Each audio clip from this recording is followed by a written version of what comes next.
You're listening to Tony Graham here on Binjang 91.5, and it's time for Tech Talk with Matthew Dickerson. Good morning, Matthew. Good morning, Tony. Great to be chatting Tech Talk again. It always is, actually. Now, there are three numbers that the US government cares about in relation to Google. So tell me about these important numbers, Matthew. There are three important numbers, Tony, that prove that Google is basically everywhere in our life. And they're three numbers that the US federal government is pretty interested in relation to its first federal antitrust lawsuit filed against Google. The three numbers, just to be able to rattle off the top of your head at the next party you're at, Tony, 92, 74 and 66. And those three numbers give an idea of the market dominance of Google. 92.2, the first one, that's the market share that Google search has over other search engines in the marketplace. And you struggle, if you walk down the street, Tony, and say to people, name some search engines besides Google, most people struggle to come up with anything else. Bing is actually number two at 2.8%, Yahoo number three at 1.5%, Baidu, DuckDuckGo, Yandex, they're names that most people haven't heard of because they're just so small in the marketplace. So Google searches is obviously their main thing that people are familiar with Google in relation to. But 74 is the next number. 74% is the market share that Google has in relation to mobile operating systems. Their Google Android operating system has 74% of the market share. iOS, which is basically used exclusively on Apple, is 24% market share. So those two have 98% of the market, and everything else is basically a very poor third. Samsung Mobile is something that was a bit of I suppose, light in the distance for some mobile phone enthusiasts at one stage, but Samsung have almost given up on their operating system and they're just using Android for all of their phones now. So really that's a pretty strong part of their overall market. And then 66.4 is the percentage of market share that Google Chrome, the browser, has over other browsers. Safari is 16.7%, and that's really driven by the fact that on most people's phones, they're using Safari. Most people's smartphones, in terms of iPhones, using Safari. Firefox is 4.4%. Samsung Internet is 3.2%. But the interesting part there is that Microsoft Edge, or the new version of Internet Explorer, doesn't really feature there at all in the top four. And it's interesting. That's astounding. It is astounding because the last time a big antitrust lawsuit was lodged against a tech company was against Microsoft.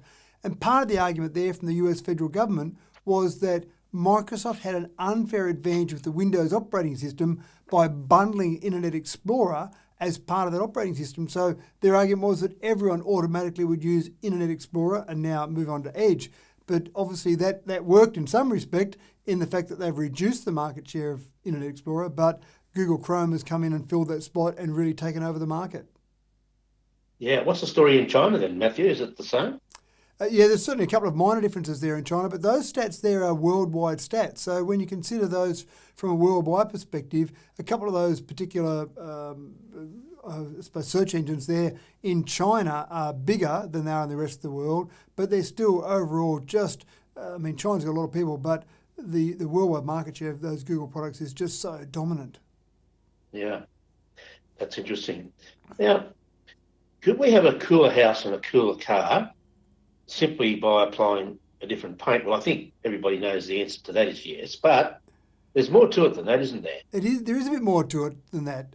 When you look at, say, for example, white paint versus black paint, people are obviously, as you said, smart enough to work out that black is absorbing a bit more heat than white.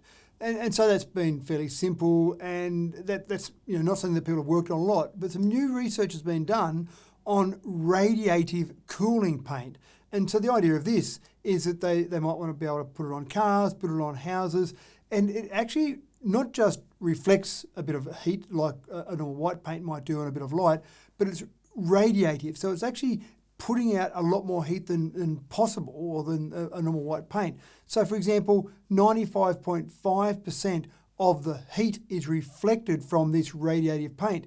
And that can keep surfaces or inside a surface up to 10 degrees cooler, not than, for example, against a black paint, but 10 degrees cooler than the ambient surroundings, which is quite incredible. When you think on a hot day out in an area here, out in the sun, you might easily get to 50 or even 60 degrees Celsius. So you can imagine being out in the sun, being at that temperature.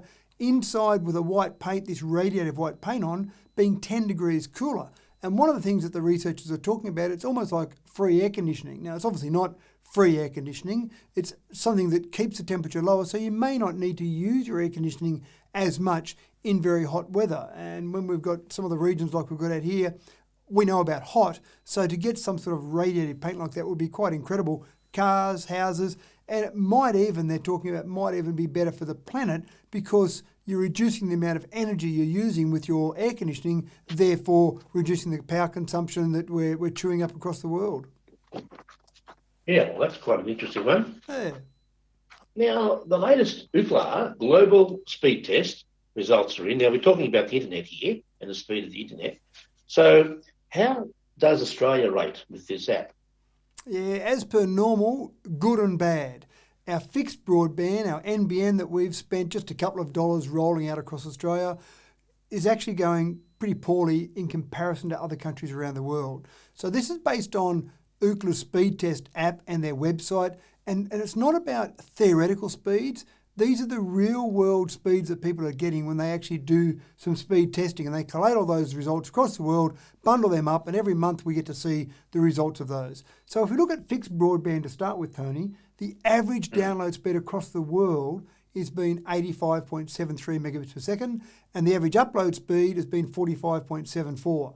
Now, we look at a few specific countries, and you get places like Singapore, 226.6, Hong Kong, 210.7, Romania, 193. The list goes all the way down to, you get to the United States in 10th place, and even there at number 10, you get the US at 161.4. Poor old Australia, though, we're down in 61st place with an average download speed of 55.97. Now, the only good news from that is we haven't dropped down that list since the last time they reported this list. The bad news is we haven't gone up that list either. We've sat at 61st place fairly consistently. On the bright side, our mobile broadband is actually quite strong compared to the rest of the world. The average speeds across the world, 35.96 download, 11.22 megabits per second upload speed. South Korea as number one on the list, 121 meg average. China, 113. The United Arab Emirates, 109. But down there in 10th place is little old Australia. So we're not too bad across the rest of the world.